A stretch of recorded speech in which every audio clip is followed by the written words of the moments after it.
साईं तो साईं, साईं का काका भी साईं, कटोरे में कटोरा, बेटा बाप से भी गोरा। बिलाशुबा बिलावल भुट्टो का कोई सानी नहीं है। इस पूरे सिस्टम में अगर कोई सबसे ज़्यादा इंजॉय कर रहा है, कोई सबसे बड़ा बेनिफिशरी है, तो वो बिलावल भुट्टो जरदारी हैं। किसी जिम्मेदारी का कोई बोझ नहीं, सबको टिकाने पर रखते हैं, सबको कड़ी तनकीद का निशाना बनाते हैं और मजाल नहीं कि कोई उनके सामने चूं कर सके।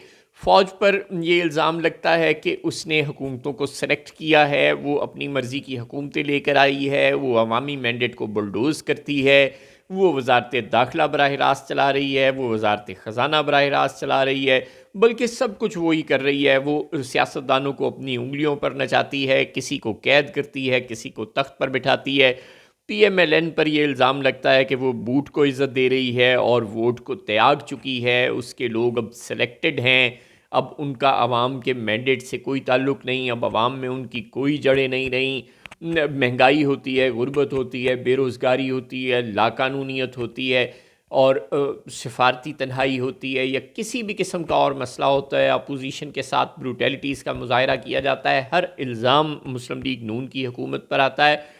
और पाकिस्तान पीपल्स पार्टी की जहां हुकूमत है, डायरेक्ट हुकूमत है, यानी सिंध में, वहां भी बिलावल भुट्टो साहब गुड कॉप बैड कॉप खेलते हुए नजर आते हैं और हाई मॉरल ग्राउंड ले लेते हैं और अपनी हुकूमत को सलवातें सुनाना शुरू कर देते हैं।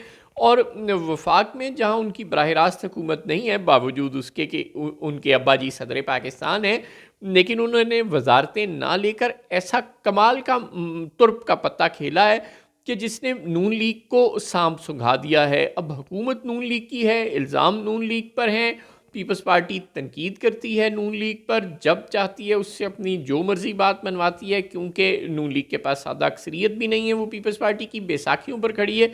और बिलावल भुट्टो साहब उसके बावजूद मजलूम भी बन जाते हैं और आप देखेंगे कि अगले इलेक्शन में उनको उनका ये तुर्प का पत्ता शायद बहुत काम आएगा और अवाम पाकिस्तान के इतने मासूम हैं कि उन्हें फिर वोटों से नवाज देंगे। अब वो कराची में सड़कों का इफ्तिताह खुद करते हैं और अगर कराची के लोग दुहाई देते हैं कि यहाँ पानी नहीं है, तो कहते हैं सिंध हुकूमत लोगों का पानी का मसला हल करो। सुभान अल्लाह। ओ भाई, सिंध हुकूमत क्या होती है कि ये कहें कि पीपल्स पार्टी की हुकूमत, ये कहें कि मेरी हुकूमत नाकाम है पानी का मसला हल करने की। गज़ब खुदा का। मुराद अली शाह बेचारे सड़कें बनाते हैं और सड़कों का इफ्तिताह करने के लिए उन्हें बिलावल भुट्टो को बुलाना पड़ता है, क्योंकि वो बिलावल भुट्टो के नाम पर वोट लेकर आए हैं। और फिर बिलावल भुट्टो वहाँ पर खड़े होकर कहते हैं कि जी कराची के शहरियों का पानी का बहुत बड़ा मसला है और ये कायम अली शाह के ज़माने से है। ये नहीं कहते कि पीपल्स पार्टी के ज़माने से है, नहीं, कायम अली शाह के ज़माने से पानी का मसला है। तो अब सिंध गवर्नमेंट को चाहिए कि वो ये पानी का मसला हल करे। सुभान अल्लाह। यानी सिंध गवर्नमेंट सड़क का इफ्तिताह आपसे करवाए और आप कहते हैं कि मुझे ये एहसास हासिल है कि मैं 3 नस्लों से सिंध की खिदमत कर रहा हूँ। यानी सड़क बनाई मुराद अली शाह की हुकूमत ने और आपने कह दिया कि मुझे ये एजाज़ हासिल है कि मैं 3 नस्लों से खिदमत कर रहा हूँ। और जब पानी नहीं है कराची के लोगों में, तो आपने कह दिया कि ये कायम अली शाह और मुराद अली शाह ने पानी नहीं दिया। मेरी नाअहली नहीं है। सुभान अल्लाह। और साथ ही तकरीर करते हुए ये भी फरमा दिया कि वफाक सिंध के साथ सौतेली औलाद जैसा सलूक करता है। सुभान अल्लाह। यानी एक तीर से 2-3 शिकार। परफॉर्मेंस हुई तो उसका क्रेडिट खुद ले लिया और इस्लामाबाद से सिंध को कोई पैसे नहीं मिले, कोई हिस्सा नहीं मिला, कोई डेवलपमेंट प्रोजेक्ट्स में शेयर नहीं मिला, तो इसका इल्ज़ाम शहबाज शरीफ पर। और कराची के शहरियों का कोई मसला सिंध गवर्नमेंट ने हल नहीं किया, तो इसका इल्ज़ाम मुराद अली शाह और कायम अली शाह पर।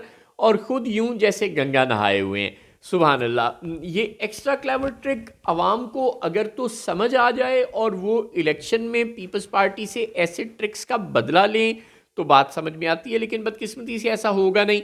आप देखेंगे कि लोग फिर जिए भुट्टो के नाम पर उन्हें वोट दे देंगे और बिलावल भुट्टो फिर मासूम के मासूम बन जाएंगे।